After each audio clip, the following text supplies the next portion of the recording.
মুসা আলাইহিস সালামের ফেলে দেওয়া লাঠির সাপ সামনের দিকে অগ্রসর হতে লাগলো। জাদুর সাপগুলো যখন মুসা আলাইহিস সালামের মুজিজার সাপের কাছে এসে হাজির হলো, মুজিজার লাঠির সেই সাপ এক একটা করে জাদুর সাপ গিলতে আরম্ভ করে দিল। সুবহানাল্লাহ। এই দৃশ্য আসসালামু আলাইকুম ওয়া রাহমাতুল্লাহি তাআলা ওয়া বারাকাতুহু।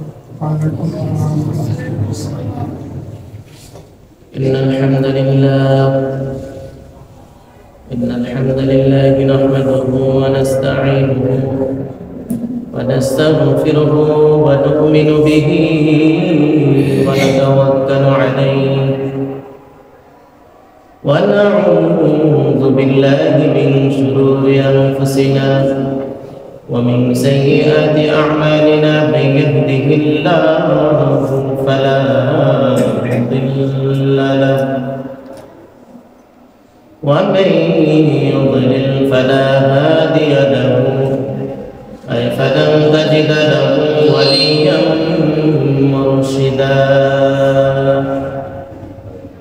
ونشهد أن لا إله إلا الله وحده لا شريك له هو الذي لا ضد له ولا ند له لا مثل له ولا مثيل له لا وزير له ولا كفيل له لا شبه له ولا شبيه له لا ولد له ولا والد له وهو الواحد الفرد الصمد لم يلد ولم يولد ولم يكن له كفوا أحد ونشهد أن سيدنا ونبينا وحبيبنا ونذيرنا وطبيبنا وطبيب أرواحنا ومولانا محمدا عبد الله ورسوله والذي أرسله تعالى بالحق بشيرا ونذيرا وداعيا إلى الله بإذنه وسراجا منيرا أما بعد فقد قال الله تعالى في كلامه المجيد وفي فرقانه الحميد أعوذ بالله من الشيطان الرجيم بسم الله الرحمن الرحيم لقد كان لكم في رسول الله أسوة حسنة وقال تعالى يا أيها الذين آمنوا صلوا عليه وسلموا تسليما اللهم سيدنا مولانا محمد وعلى آل سيدنا مولانا محمد সকল প্রশংসার মালিককে সব সময় প্রশংসা হবে কার? আল্লাহ। আওয়াজ করে বলতে হবে সব সময় প্রশংসা হবে কার? আল্লাহ। এজন্য আল্লাহর প্রশংসাতে আমরা সকলেই মন খুলে গলা ছেড়ে দিয়ে সূর্য কণ্ঠে সকলে পড়ি আলহামদুলিল্লাহ। আপনারা সকলেই কেমন আছেন? আমাদেরকে সুস্থ রাখেন কে? মাঝে মাঝে অসুস্থতা দিয়ে পরীক্ষা করেন কে? আল্লাহ। আল্লাহ আমাদেরকে সুস্থ রেখেছেন, আমরা খুশি না বেজান? এক সপ্তাহ গত হয়ে গেছে, আপনাদের সাথে সাক্ষাৎ নেই অনেকের। আলহামদুলিল্লাহ, আশা করি সবাই ভালো আছেন। আছেন তো ইনশাআল্লাহ? আল্লাহ আমাদেরকে সবসময় ভালো রাখুক। আমরা চাই কি চাই না? আল্লাহ যেন আমাদেরকে ভালো রাখেন, এর জন্য আমরা বলি আলহামদুলিল্লাহ। আমরা গত জুমা থেকে, এর আগের জুমা থেকেও শুরু করেছি রিসালাত সম্পর্কে সংক্ষিপ্ত কিছু আলোচনা। সংক্ষিপ্ত করতে গিয়ে লং হয়ে যাচ্ছে। যাই হোক, লং হওয়া এটা আল্লাহ পাকের একটা নিয়ামত, ঠিক কি না? লং হওয়া আমাদের কিছু জানা আছে না নাই? আমরা অনেক কিছু জানবো। আল্লাহ আমাদেরকে যে মেসেজগুলো করেছেন, এই মেসেজগুলো আমরা জানবো। জানলে না আমল করা যায়। কেউ যদি ঢাকা থেকে চট্টগ্রাম যেতে চায়, রাস্তা যদি না চেনে, অথবা একটা ড্রাইভার সে যদি রাস্তা না চেনে, চট্টগ্রামে যাওয়া সহজ হবে? এজন্য জানলে না যাওয়া যায়, ঠিক না? এজন্য জানলেই আমল করা যায়, না জানলে আমল করা যায়। আল্লাহ আমাদেরকে বেশি বেশি জেনে বেশি বেশি আমল করার তৌফিক দেন, বলুন আমিন। আমরা রিসালাত সম্পর্কে আলোচনা শুনছিলাম। রিসালাত সকল নবীদেরকে আল্লাহ পাক দেন নাই। কাউকে আল্লাহ পাক নবী বানাইছেন, কাউকে নবীও বানাইছেন, রিসালাতও দিয়েছেন। আবার কাউকে শুধুমাত্র নবী বানাইছেন। নবী আর রিসালাত, রাসূল এক না। আমরা অনেকে মনে করি নবী আর রাসূল এক না। আল্লাহু আকবার। একজনকে নবী বানাইছেন, কাউকে রাসূল বানাইছেন, আবার কাউকে নবীও বানাইছেন, রাসূলও বানাইছেন। এর বিস্তর আলোচনা আছে। নবী হলেন যাকে পূর্বের কিতাবের অনুসারী হিসাবে কি করছেন? প্রেরণ করছেন। যাকে কিতাব দেওয়া হয়নি, কিতাব দেন নাই, এমন অনেক নবী আছে, ঠিক কি না? আবার কিতাব দিয়েছেন এমন অনেক নবীও আছে। কাউকে সহিফা দিয়েছেন, কাউকে কিতাব দিয়েছেন, কাউকে কিতাবে দেয়নি। যাদেরকে কিতাব দেওয়া হয় নাই, পূর্বের কিতাবের দাওয়াত পরিচালনা করার জন্য পাঠাইছেন। যেমন মুসা আলাইহিস সালাম তার জামানায় তার ভাই হারুনকে নবী বানাইছেন কে? আল্লাহ। মুসা আলাইহিস সালামকে তাওরাত কিতাব দিলেন, হারুন আলাইহিস সালামকে কোন কিতাব দিলেন? কোন কিতাব দিয়েছেন? দেন নাই। তার মানে হলো হারুন আলাইহিস সালাম তিনি নবী, কিন্তু মুসা আলাইহিস সালাম তিনি নবী আবার রাসূল। এইজন্য নবী আর রাসূল এক। যার উপর কিতাব প্রেরণ করা হয় তাকে রাসূল বলা হয়, আর যার উপর কিতাব দেওয়া হয় না তাকে নবী বলা হয়। বিশ্ব নবীকে নবীও বানাইছেন, রাসূলও বানাইছেন। এজন্য নবীরা জমিনে আসছেন, আসার পরে তাদের কাজ কি শুধুমাত্র ঘরে বসে থাকা, যে যা কিছু বলে শুধু বসে শুনে থাকা, এই কাজ না। যত বাধা বিপত্তি আসুক না কেন, যে দায়িত্ব দিয়ে আল্লাহ পাঠাইছেন ওই দায়িত্ব বাস্তবায়ন করা, ঠিক কি না? এজন্য অনেক নবীরা কষ্ট পাইতেন। দায়িত্ব যখন পরিচালনা করতে যান, তখন যখন কাফেররা মানতে চায় না, ধিক্কার দেয়, ঠাট্টা বিদ্রুপ করতে আরম্ভ করে দেয়, পাগল বলতে আরম্ভ করে দেয়, নবীরা খুশি হন না, বেজার হন, কিন্তু ধৈর্য আছে না নাই? কাজ বন্ধ করে দিয়েছেন। যে যাই কিছু বলুক না কেন, ইসলামের উপর চলার পথে অনেক বাধা আসবে, বিপত্তি আসবে, ঠিক কিনা? আসলে বুঝি ইসলামের দাওয়াত ছেড়ে দেওয়া যাবে? যাবে না। কেউ বললে যে খ্রিস্টান হয়ে যাও অথবা মুসলিম হয়ে যাও, টাকা পয়সা বাড়ি গাড়ির অভাব হবে না, তার কথায় পড়ে ইসলাম ছেড়ে দিতে পারবো? পারা যাবে না। এজন্য নবীরা জমিনে আসছেন, যে মিশন দিয়ে আল্লাহ প্রেরণ করেছেন ওই মিশন বাস্তবায়ন করাই ব্যস্ত ছিলেন। এছাড়া বাহিরে কোথাও যেতেন না। যা দিয়ে পাঠাইছেন তাই বলতেন, বাহিরে কোনো কিছু নিজের থেকে বানায়ও বলতেন না। ওমা ইয়ানতিকু আনিল হাওয়া ইন হুয়া ইল্লা ওয়াহয়ু ইউহা। আল্লাহ পাক রব্বুল আলামিন ওহী প্রেরণে যা প্রেরণ করেছেন বিশ্ব নবীর উপর, নবীদের উপর, তাই নবীরা বলতেন, এর বাহিরে কোনো কিছু মন করা বলতেন। এই জন্য নবীদেরকে সবাই বলতো মন করা কিছু বলতে আরম্ভ করছে।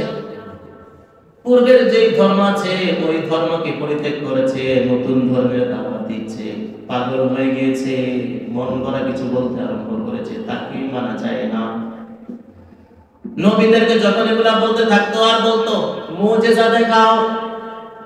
এইজন্য নবীদের মিশনের মাঝে 10টা কমন ফিচার মাঝে একটা হলো মিরাকেল দিয়েছেন, নবীদেরকে মুজিজা দিয়েছেন, নবীদেরকে ওহী দিয়েছেন, ভাষা দিয়েছেন, উত্তম চরিত্র দিয়েছেন, 10টা কমন ফিচার মাঝে 1 নাম্বার কমন ফিচার হলো নবীদেরকে ওহী দিয়েছেন, ওহী ছাড়া কোনো কিছু নবীরা বলতেন না।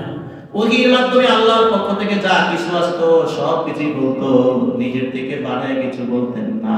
এইজন্য নবীদের কমন ফিচারের মাঝে 1 নাম্বার ফিচার হলো নবীদের মাঝে ওহী আসতো। ঠিক কি না? নবীদের কাছে ওহী আসতেন, আমাদের কাছে ওহী আসে? আমাদের কাছে ঘুমাইলে শয়তান আসে, এসে ধনসম্পদ দিয়ে একেবারে অঢেল ধনসম্পদের মালিক বানায়। আচ্ছা নাই, ঘুম থেকে উঠা থেকে যা আছে তাই আছে, পরিবর্তন ঘটে নাই। ঠিক কি না? একজন ঘুমিয়ে এসে দেখছে যে অনেক স্বর্ণ অলংকার পাইছে, অনেক টাকার মালিক হয়ে গেছে, পেয়ে খুশি। কিন্তু ঘুম থেকে জাগ্রত হয়ে দেখে সব শেষ। আফসোস আছে না নাই? কত কিছু পাইলাম, এর মধ্যে কিছুই নাই। আমার একজনকে বাগে দৌড়াইতেছে, দৌড়াইতে দৌড়াইতে হাঁপাইতে হাঁপাইতে শেষ। এক সময় পূর্ণ দেহ ঘাম ঘর্মাক্ত হয়ে গেছে, ঘামে শরীর ভিজে গেছে, টাকা ভিজে গেছে, কম্বল ভিজে গেছে। ঘুম থেকে উঠা থেকে বাঘও নাই, কিছুই নাই। ঠিক কিনা? স্বপ্নে অনেক কিছু পেয়ে যায়, কিন্তু নবীদের কাছে এসব কিছু আসে। নবীদের কাছে স্বপ্নের মাধ্যমে যা আসতো সবই কি ছিল? ওহী ছিল। স্বপ্ন যুগে যা আসতো তাও ওহী, বাস্তবে যা আসতো তাও কি ওহী। নবীদের স্বপ্ন কখনো মিস হয় না। ইব্রাহিম আলাইহিস সালামকে স্বপ্নে দেখাইলেন যে তোমার প্রিয় বস্তুকে কুরবানি করো। তো স্বপ্ন এটা সত্য না মিথ্যা? নবীদের স্বপ্ন কখনো মিথ্যা হয় না, হওয়ার সম্ভাবনা আছে নাই। ইব্রাহিম আলাইহিস সালাম 100 গরু কুরবানি করে দিলেন। পরের রাতে আবার স্বপ্ন দেখাইলেন তোমার প্রিয় বস্তুকে কুরবানি করো। পরের দিন আবার 100 উট কুরবানি করলেন। আবার স্বপ্নে দেখাইল তোমার প্রিয় বস্তুকে কুরবানি করো। এই স্বপ্ন সত্য না মিথ্যা? ওহী প্রেরণ ছিল। তিনি চিন্তা করতে লাগলেন আমার প্রিয় বস্তুর কথা একবার দুইবার নয়, 3-3 আল্লাহ পাক আমাকে দেখাইতেছেন, জানাইতেছেন আমার প্রিয় বস্তুটা কোনটা। বুঝতে আমাকে পেরেশানি হয়ে গেল। তো দেখা আমার গরু প্রিয় না, ওটো প্রিয় না, সয় সম্পত্তি যা আছে তাও প্রিয় না। এর চেয়ে আমার প্রিয় বস্তু আছে আমার স্ত্রী। না, স্ত্রীর চাইতে আমার প্রিয় বস্তু আছে আমার ইসমাইল। সুবহানাল্লাহ। দেখেন কোথায় হিসাব করছে। আমরা তো ফ্যামিলির দিকে তাকাইতে না, ফ্যামিলির যে কুরবানি করে নাকি, তো ধন সম্পদের সেটা দান করতে থাকে। কিন্তু নবীদের প্রিয় বস্তুর নজর এবার নিজের ফ্যামিলির মধ্যে চলে গেছে। স্ত্রীকে নির্বাচন করলেন না, স্ত্রী তো আমার কাছে এত প্রিয় না, আমার সন্তান ইসমাইল বৃদ্ধ বয়সে যাকে পেয়েছি আল্লাহর কাছে চেয়ে, এই ইসমাইলই হলো আমার কাছে দুনিয়ার সব কিছু থেকে প্রিয়। সুবহানাল্লাহ। এই ইসমাইলকে জবাই করার জন্য রওনা হয়েছেন। দেখেন আল্লাহর প্রতি কি পরিমাণ আসক্ত, আল্লাহর বিধানের প্রতি কতটুকু গুরুত্ব। নিজের প্রিয় সন্তান ইসমাইলকেও জবাই করতে দ্বিধা করে দেয়। আর আমরা এক একজনের কথা শুনে ইসলাম ত্যাগ করবো, ইসলামের বিরুদ্ধে কথা বলবো? সম্ভব? আল্লাহ আমাদেরকে ইব্রাহিম আলাইহিস সালামের মতো ঈমান দান করুন, বলুন আমিন। কি পরিমাণ ঈমান! নবীদের স্বপ্ন ছিল কি? বাস্তব, সত্য। কিন্তু আমাদের স্বপ্ন বাস্তব নয়। তো নবীদের কাছে যা আসতো স্বপ্নের যোগ্য হোক, বাস্তবে আসুক, সবকিছু ছিল ওহী। সবকিছু কি ছিল? ওহী ছিল। 2 নাম্বার ছিল ভাষা। স্ব ভাষায় নবীদেরকে প্রেরণ করেছে। যেই এলাকায়, যেই সমাজে, যেই রাষ্ট্রে প্রেরণ করেছেন, ওই রাষ্ট্রীয় যেই ভাষা আছে ওই ভাষায় কি করছেন? ওহী প্রেরণ করেছেন। কেন প্রেরণ করেছেন? ওয়ামা আরসালনা মির রাসূলিন ইল্লা বিলিসানি কওমিহি লিয়ুবাইয়িনা লাহুম, যেন ওই সম্প্রদায়কে সহজে কোরআনের আল্লাহ পাকের বাণীগুলো কি করতে পারে? ব্যক্ত করে তাফসীর করে শোনায় দিতে পারে, সহজে বোঝা যায়। এইজন্য কি করছেন? স্ব ভাষায় প্রেরণ করেছেন। 3 নাম্বার ছিল উত্তম চরিত্র। নবীদেরকে সর্বোৎকৃষ্ট চরিত্র দিয়ে পাঠিয়েছেন কে? নবীদের চরিত্রের মতো আমাদের চরিত্র। কিন্তু আমরা ঘোষণা দেই উম্মত ভাইয়ের চরিত্র ফুলের মতো পবিত্র, অথচ উত্তম চরিত্রের ঘোষণা নবীদেরকে আল্লাহ দিয়েছেন, কাউকে নাই। কিন্তু আমরা আরেকজনকে যে সারা জীবন চুরি করেছে, ডাকাতি করেছে, জেনা ব্যভিচারে গুনাহে লিপ্ত হয়েছে, সারা জিন্দেগি যারা অন্যায় অপরাধ করেছে, তাদের চরিত্রের ঘোষণা আমরা দিতেছি ফুলের মতো করে পবিত্র। হ্যাঁ, আল্লাহ আমাদেরকে হেফাজত করুন, আমিন। এই ঘোষণা দেওয়া যাবে কারণ উত্তম চরিত্রের ঘোষণা নবীদেরকে আল্লাহ দিয়েছেন।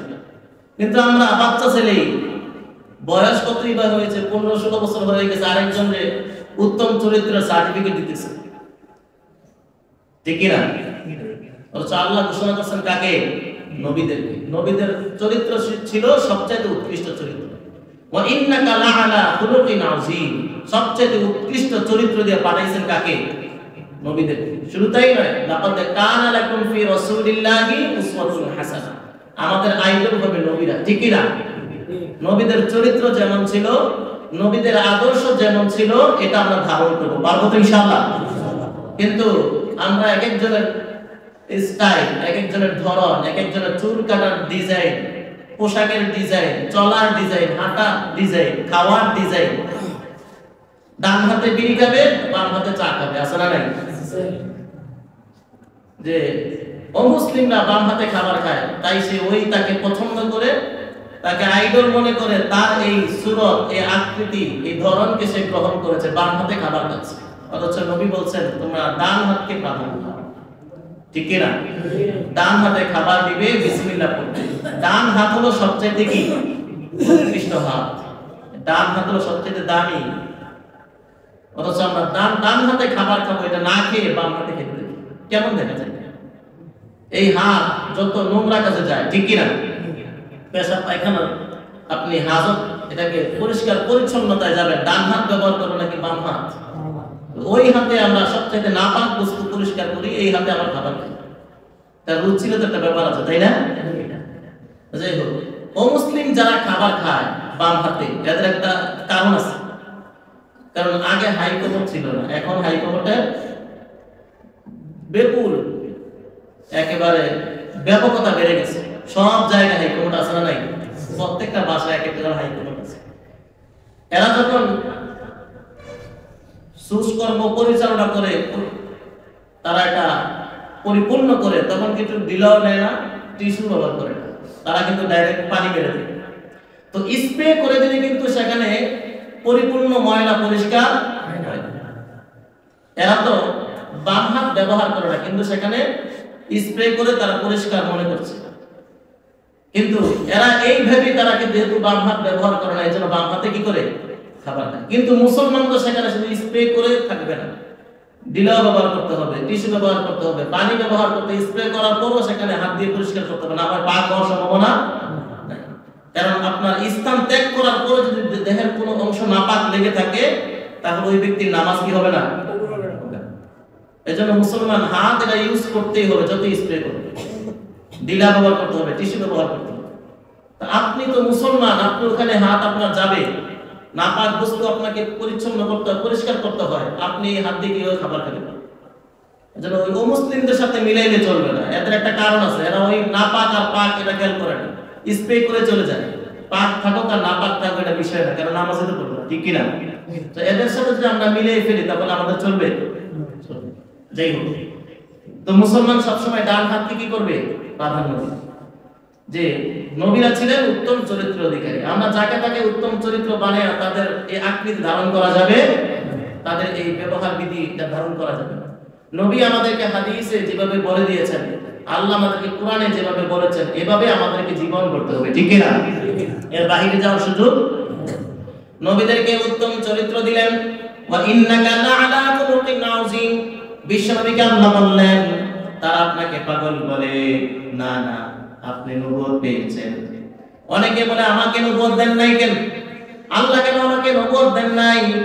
তোমাকে নবুয়ত দিয়েছে। নবী আপনি পেরেশানি হয়েন না, নবুয়ত যাকে তাকে দেওয়া যায় না। আমি সিলেক্ট করেছি আপনাকে, আপনার চরিত্র উত্তম চরিত্র, খুলুকে আযীমের চরিত্র। তাদের কাছে এমন উত্তম চরিত্র নাই যে তারা নবুয়ত নিয়ে যাবে। নবী আপনি পেরেশানি হয়েন না, ওয়া ইন্নাকা লাআলা খুলুকিন আযীম। আপনি উত্তম চরিত্রের অধিকারী, এই জন্যই তো আপনাকে নবুয়ত দেওয়া হয়েছে। উত্তম চরিত্র ছাড়া কাউকে নবুয়ত দেওয়া যাবে? এজন্য পেরেশানি হওয়ার প্রয়োজন নাই। নবীরা ছিল সর্বোৎকৃষ্ট চরিত্রের অধিকারী। 4 নাম্বার হলো নবীদেরকে আল্লাহ পাক মুজিজা, মিরাকেল দিয়েছে। সব নবীদেরকে দিয়েছে, কিন্তু নবীদের এই মুজিজা, মিরাকেলকে তারা জাদু হিসাবে সাব্যস্ত করত, বেলকিবাজি হিসাবে তারা সাব্যস্ত করত। নবী আলাইহিস সালামকেও তারা বেলকি, জাদু কর হিসাবে ঘোষণা করেছে। কিন্তু নবীদেরকে জাদু দিয়েছে। নবীরা যা অলৌকিক কোনো কিছু ঘটাতেন, সবগুলো ছিল মুজিজা, সুবহানাল্লাহ। কিন্তু সবাই পাগল বলতো আর বলতো জাদুকর, তুমি সবচেয়ে বড় জাদুকর। যেহেতু এত বড় জাদু, এত বড় মুজিজার মতো কোন জাদু মুজিজার সামনে এসে দাঁড়াতে পারে? এই জন্য মুসা আলাইহিস সালামকে জাদু দিলেন নাকি মুজিজা দিলেন? মুজিজা দিলেন। কিন্তু ফেরাউন বলতেছে, মুসা তোমার হাতে যে লাঠি আছে এটা হলো জাদুর লাঠি। মুসা আলাইহিস সালাম বললেন, না, এটা মুজিজার লাঠি। সুবহানাল্লাহ, মুজিজার লাঠি। ফেরাউন বলে, যদি মুজিজার লাঠি হয়, আমি বলছি এটা জাদুর লাঠি, তাহলে পরীক্ষা করা হোক, এটা মুজিজার লাঠি নাকি জাদুর লাঠি। পরীক্ষা করা দরকার আছে না নাই? দরকার আছে। ফেরাউন ঘোষণা দিল, হামান যাও ঘোষণা করে দাও, আমার রাজ্যে বড় বড় যে জাদুকরগুলো রয়েছে সব জাদুকরদেরকে একত্রিত করো। তারা যেন একত্রিত হয়, নির্ধারিত সময় দিলেন, দিন তারিখ ঠিক করে ফেললেন। নির্ধারিত তারিখে নির্ধারিত সময়ে সব জাদুকররা এসে একত্রিত হলো। জনসমুদ্র হয়ে গেল। ফেরাউন আসলো, মুসা আলাইহিস সালামের কাছে বার্তা পাঠালো। মুসা আলাইহিস সালাম আসলেন, আসার পরে দাঁড়ায় রইলেন, জাদুকররা দাঁড়ায় রইল। ফেরাউন বলল, জাদুকররা তোমরা তোমাদের জাদু, তোমাদের দক্ষতা প্রকাশ করো। জাদুকররা আবার এক একটা করে হাত থেকে সাপ ফেলতে আরম্ভ করলো। সাপগুলো মুসা আলাইহিস সালামের দিকে অগ্রসর হতে লাগলো। আল্লাহ রাব্বুল আলামিন মুসা আলাইহিস সালামকে বললেন, মুসা তোমার হাতে যে লাঠিটা আছে ফালকাহা ফাইদা হিয়া হাইয়াতুন তাসআ, আপনার হাতে যে লাঠি আছে মুজিজার লাঠি, তারা এটাকে জাদু হিসাবে আখ্যায়িত করেছেন। নবী, এটা জাদুর লাঠি না, এটা মুজিজার লাঠি। আমার অনুমতিতে আপনি নিচে নিক্ষেপ করেন। মাটিতে যখন লাঠিটা ফেললেন, সাথে সাথে সাপে পরিণত হয়ে গেল। সুবহানাল্লাহ, মুজিজার লাঠি। ফালকাহা ফাইদা হিয়া হাইয়াতুন তাসআ, ফেলার সাথে সাথে এই লাঠিটা সাপ হয়ে নড়াচড়া করতে আরম্ভ করেছে। সুবহানাল্লাহ। শুধু তাই না, জাদুর সেই সাপগুলো যখন অগ্রসর হতে লাগলো, মুসা আলাইহিস সালামের ফেলে দেওয়া লাঠির সাপ সামনের দিকে অগ্রসর হতে লাগলো। জাদুর সাপগুলো যখন মুসা আলাইহিস সালামের মুজিজার সাপের কাছে এসে হাজির হলো, মুজিজার লাঠির সেই সাপ এক একটা করে জাদুর সাপ গিলতে আরম্ভ করে দিল। সুবহানাল্লাহ। এই দৃশ্য জনসমুদ্র দেখছে কি দেখছে না? দেখছে। ফেরাউন সহ অবাক হয়ে গেল, এটা কেমন জাদু, এটা কেমন জাদু। বড় বড় দক্ষ দক্ষ জাদুদেরকে, জাদুকরদেরকে একত্রিত করেছি, আজ দেখি সব জাদুকর এখানে পরাজয় বরণ করছে। এক এক করে সব সাপ ফেলে খেয়ে ফেললো, বারবার ফেলছে, বারবার খেয়ে ফেলছে। সুবহানাল্লাহ। মুসা আলাইহিস সালাম যখন হাতে আবার সাপটাকে ধরলেন, সাথে সাথে লাঠি পরিণত হয়ে গেছে। ফেরাউন বলে, তুমি কত বড় জাদুকর, কত বড় জাদুকর। কিন্তু জাদুকররা বলল, না। দাঁড়িয়ে থাকা জাদুকররা সাথে সাথে সিজদায় পড়ে কান্নাকাটি করতে আরম্ভ করেছে, আমাকে ক্ষমা করে দেন আল্লাহর নবী। সুবহানাল্লাহ। তারা মুসা আলাইহিস সালামের উপর ঈমান এনে অনেকেই মুসলমান হয়েছে, কিন্তু ফেরাউন তাদেরকে শাস্তির কাঠগড়ায় দাঁড় করিয়েছে। কারণ রাজত্ব ছিল কার? ফেরাউন। যারা পারছে মুসা আলাইহিস সালামের সাথে চলে গেছে, আর কাউকে কাউকে আটক করে তাদেরকে শাস্তির আওতায় আনছে। যাই হোক, নবীদের যা ছিল এগুলো কোনো জাদু ছিল, সব কি ছিল? মুজিজা। সালেহ আলাইহিস সালাম মাউন্টেন এলাকায় চলে গেলেন। সেখানে কিছু রাখালদেরকে পেলেন, মুসলিমদেরকে পেলেন, তাদেরকে বললেন, তোমরা মুসলমান হও। কি হও? পূর্বে বলেছি সকল নবীরাই কি ছিলেন? মুসলমান ছিলেন। তো মুসলমান হয়ে যাও। তারা বলল, কেন মুসলমান হব? বলে, আমি নবী, এক ইলাকে আল্লাহকে এক ইলাহ হিসেবে মেনে নাও, আখিরাতকে বিশ্বাস করো। তিনটাই ছিল নবীদের মিশন। তো তারা বলল, কি হবে? জান্নাত হবে। তুমি যে নবী, তার প্রমাণ কি? প্রমাণ দেখতে চাও? হ্যাঁ, প্রমাণ চাই। তো প্রমাণ ছাড়া তোমাকে কি করে নবী হিসেবে মানি? কি প্রমাণ? যে বিশাল আকৃতির একটা পাহাড় আছে, এই পাহাড় থেকে একটা 10 মাসের গর্ভবতী একটা উটনি বের করবে, আর বের হওয়ার পরে সাথে সাথে বাচ্চা প্রসব করবে, উলান ভর্তি দুধ হবে, আমরা সকলে তৃপ্তি সহকারে পান করব, তারপরে তোমাকে নবী হিসেবে মানব। কেমন সত্য? অসম্ভব বিষয়কে তারা সম্ভব করার জন্য বলত। তো সালেহ আলাইহিস সালাম বললেন, তোমরা তোমাদের কথা রাখবা তো? আমি যদি আমার কথা রাখি তাহলে তোমরা আমার কথা মানবে? অবশ্যই তোমাদের কথা, তোমার কথাও রাখবো। আমরা আমাদের কথা রাখবো, তুমি তোমার কথা রাখবে। সালেহ আলাইহিস সালাম আল্লাহর কাছে দোয়া করলেন। আল্লাহ বলেন, একটু অপেক্ষা করো। দেখলো কিছুক্ষণের মধ্যেই বিশাল বড় পাহাড় থেকে বিশাল আকৃতির একটা 10 মাসের গর্ভবতী উটনি বের হয়, সুবহানাল্লাহ। তারপরে সে বাচ্চা প্রসব করলো, বাচ্চা প্রসবের পরে উলানমতি দুধ আসলো, সবাই তৃপ্তি সহকারে দুধ পানও করলো। এবার সালেহ আলাইহিস সালাম বললেন, আমার কথা আমি রেখেছি, এবার তোমাদের কথা তোমরা রাখো। এবার বলেন এই জনগোষ্ঠীর উচিত কি ছিল? তাকে নবী হিসাবে মেনে নাও, আল্লাহকে রব হিসাবে বিশ্বাস করো, আখিরাতকে বিশ্বাস করো। তারা বলল, সালেহ তুমি কত বড় জাদুকর যে তুমি পাহাড়ের ভিতর ভেতরে ঢুকে গিয়েছো, নাউজুবিল্লাহ। তুমি তো বিশাল বড় জাদুকর। মানলো, এর আল্লাহর পক্ষ থেকে শাস্তি এসে গেছে। আল্লাহু আকবার। আল্লাহ শাস্তি দিলেন, সাউন্ড গ্রেনেড দিলেন, প্রচন্ড শব্দ তরঙ্গ দিলেন। তাদের কানে যে পর্দা ছিল ফেটে রক্ত বের হয়ে ইন্তেকাল করে জমিনে সরে গেছে। আল্লাহ পাক সাথে সাথে তাদের শাস্তি দিয়ে দিলেন। এই যে নবীদেরকে দিলেন, এগুলা কি জাদু ছিল না মুজিজা ছিল? বিশ্ব নবীকে তো এমন কোন মুজিজা দেয় নাই, দিছেন? কি দিয়েছিলেন? নবীকে বললো আবু জাহেল, উতবা, সাইবা, মক্কার বড় বড় লিডার যারা আছে কাফের, তারা একত্রিত হলো আর বললো, মুহাম্মদ যেহেতু নবী দাবি করছে, সে নবী কিনা এটা একটু পরীক্ষা দিবে, আসলে মুসলমান হওয়ার জন্য দেয়। একত্রিত হওয়ার পরে বিশ্বনবীকে ডাকলেন। বিশ্বনবী ঘর থেকে বের হয়ে গেলেন, সাথে আবু বকর গেলেন, খাদিজা সাথে গেলেন, একা ছাড়লেন না, চলে গেলেন। বিশ্বনবী গেলেন, যাওয়ার পরে বলল যে তুমি যদি নবী হয়ে থাকো তাহলে নবীদেরকে অলৌকিক কোনো কিছু আল্লাহ পাক কি করেন? দান করেন, কিছু বিশেষত্ব দেন। তাহলে তোমার ভেতরে এমন কি আছে অলৌকিক যেটা দেখাইতে পারবা যে নবী হিসেবে তুমি প্রকাশ করবা, নবী এটা প্রমাণ করবা? নবী আলাইহিস সালাম বললেন, তোমরা কি দেখতে চাও? কি দেখতে চাও বলো? যে আমি যে নবী এটা যদি তোমরা পরীক্ষা করতে চাও তাহলে পরীক্ষা করো, যা ইচ্ছা কি চাও বলো। সবাই এদিক সেদিক তাকিয়ে দেখলো কি করা যায়, কি দেখা যায়। আর আবু জাহেলের মাথায় আসে, আকাশের দিকে ঘুরতে ঘুরতে একসময় আকাশের দিকে তাকাইছে, তাকিয়ে দেখে একটা চাঁদ দেখা যায়। এবার বললো এই চাঁদটাকে দ্বিগুণিত করো। বলেন এটা সম্ভব না অসম্ভব? নবীদের জন্য সম্ভব, আমাদের জন্য? আমরা যদি পুরো মুসলিমবাসী 100 রাকাত নামাজ পড়ে দাঁড়ায় বলি চাঁদ দ্বিগুণিত হবে? কার দ্বারা সম্ভব? কোন জাদুকর পারবে দ্বিগুণ করতে?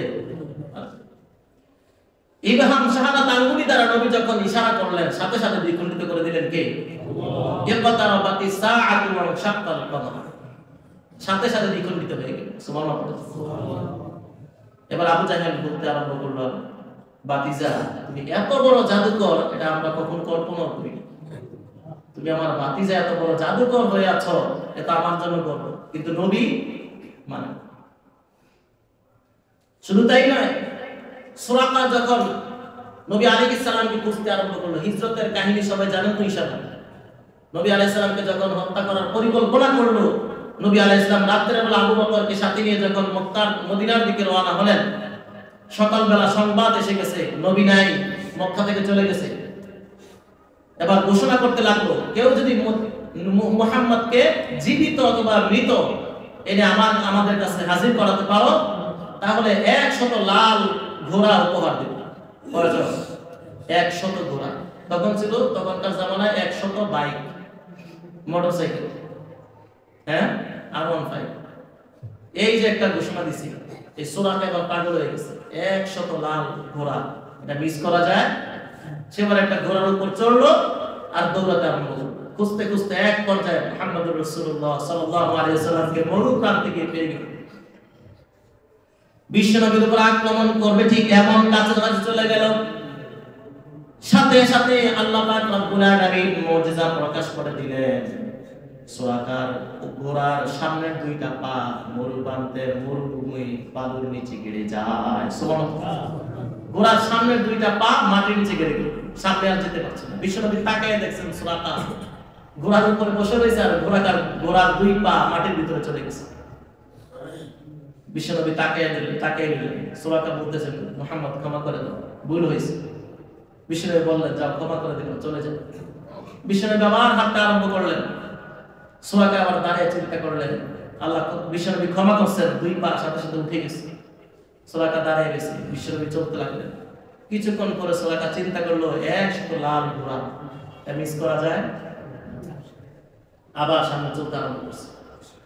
বিশ্বনবীকে আঘাত করবে ঠিক ওই মুহূর্তে সুরাকার প্রথম পর্যায়ে সুরাকার ঘোড়ার দুইটা পা নেমে গিয়েছিল, কিন্তু এবার সুরাকার পিছনের পা সামনের পা ঘোড়ার চারো পা গেড়ে গেল। ঘোড়া সামনের 2 পা পেছনের 2 পা চারো পায়ে কি করলো? মরুভূমির সেই বালুর নিচে ডুবে গেল। বিশ্বনবী তাকে দেখলেন সুরাকা গেড়ে গেছে, আটকে গেছে, আর উঠতে পারছে না। হাজারো চেষ্টা করছে, সেখান থেকে লড়াচড়া করা যায়। বিশ্বনবী বললেন সুরাকা যাও, এখনো ক্ষমা করে দিলাম, আর এসো না, যাও চলে যাও, ফিরে যাও। সুরাকা আবার তার ঘোড়া চারো পাশে উপরের দিকে উঠে গেল। সুবহানাল্লাহ। বিশ্বনবী সামনে চলে গেলেন, সুরাকা দাঁড়ায় রইল, এদিকেও যায় না সেদিকেও যায় না, সামনেও যায় না পেছনেও যায় না, দাঁড়ায় গেছে। এবার সুরাকা চিন্তা করতেছে, মক্কার কাফেররা ঘোষণা করেছে, কারণ মক্কার কাফেরদের কাছে মুহাম্মদ অনেক গুরুত্বপূর্ণ, তাকে হত্যা করার জন্য সকল এলাকা থেকে প্রত্যেক গোত্র থেকে এক একজন করে যুবক সংরক্ষণ করেছে। তারা চিন্তা করলো মুহাম্মদকে যদি এক গোত্র থেকে কেউ আক্রমণ করে তাহলে এক গোত্রকে সবাই অন্যায়কারী হিসেবে সাব্যস্ত করবে। তারা চিন্তা করলো যদি এক এলাকা থেকে একজন নেই, আমরা এক এলাকা থেকে সবাই মিলে আক্রমণ করে মুহাম্মদকে মেরে ফেলি, তাহলে সবাই আমাদেরকে ধরবে। এটা কাজ করা যায়, মিশন নিল। প্রত্যেক এলাকার প্রত্যেক গোত্র থেকে এক একজন করে আনবে, যেন কোন গোত্রের উপর আক্রমণ করতে না পারে। কি পরিকল্পনা! এইটা একটা পরিকল্পনার পরে আক্রমণের পরে মুহাম্মদকে পারে নাই মারতো, কারণ তারা যেটা ঘোষণা করেছে সেটা বাস্তব। 100 ঘোড়া মিস করা যায়। সুরাকার কপাল পোড়া। এই সুরাকা সামনের দিকে অগ্রসর আবার হচ্ছে, নাউজুবিল্লাহ। বিশ্বনবীকে আঘাত করবে ঠিক ওই মুহূর্তে সুরাকা এই ঘোড়ার শুধু 4 পা নয়, এই ঘোড়া সহকারে মাটির নিচে ডাবতে আরম্ভ করছে। সুবহানাল্লাহ। বিশ্বনবী তাকে বললেন সুরাকা, তোমাকে বলছিলাম চলে যাওয়ার জন্য, আবার আসছো। সুরাকা কান্নাকাটি করতে আরম্ভ করলো, আল্লাহ নবী আমাকে ক্ষমা করে দাও, মাফ করে দাও, অন্যায় করেছি, অপরাধ করেছি, মুহাম্মদ ক্ষমা করে দাও। বিশ্বনবী বললেন যাও, ক্ষমা করে দাও। কত দয়ার নবী। সুবহানাল্লাহ। আমরা কি করতাম? এত বড় ক্ষমতা তুই কর, 14 গোষ্ঠী সব মারে নিছিল, কিন্তু নবী 3 বার সময় ক্ষমা করে দিলেন। আর বিশ্বনবী সুরাকার দিকে তাকিয়ে বললেন সুরাকা, তোমাকে কি এখনো মনে হয় না যে আমি একজন নবী? সুরাকা চুপ রইলেন। সুরাকা বলতেছে মুহাম্মদ তোমাকে ছেড়ে দিলাম, করলাম না, যাও, আমি চলে গেলাম, ফিরে গেলাম, আর তোমার পেছনে আমি লাগবো না। আমি বুঝছি তোমাকে ধরা সম্ভব, তোমাকে যে ধরলাম না, এবার আমাকে কি দিবা বলো? নাউজুবিল্লাহ। কি পরিমাণ চেষ্টা, চিন্তা করছেন? তোমাকে যে ধরি নাই, এই জন্য আমাকে কি দিবা বলো? আল্লাহর হাবিব বললেন তোমাকে আমি কি দেব? আমি তো নবী, আমি নবী হিসেবে আমার গিফটটা তো বড় হওয়ার দরকার, তাই না? যাও, তোমাকে পারস্যের সম্রাটের মাথার মুকুট তোমাকে উপহার দিব। সুবহানাল্লাহ। আচ্ছা, এটা কি ঠাট্টার মনে হয়েছে না? যে পারস্যের সম্রাট, ওই মক্কা তখন নবীর আধিপত্য এখনো হয়নি। নবী যেভাবে মক্কা হিজরত করে চলে গেছে মদিনায়, এই নবী নাকি মুহাম্মদ নাকি আমাকে পারস্যের বাদশার মাথার মুকুট নাকি আমাকে দিবে, এটা কি সম্ভব? সুরাকা এভাবে অবাক দৃষ্টিতে তাকিয়ে গেছে, আমাকে ঠাট্টা করলাম নাকি?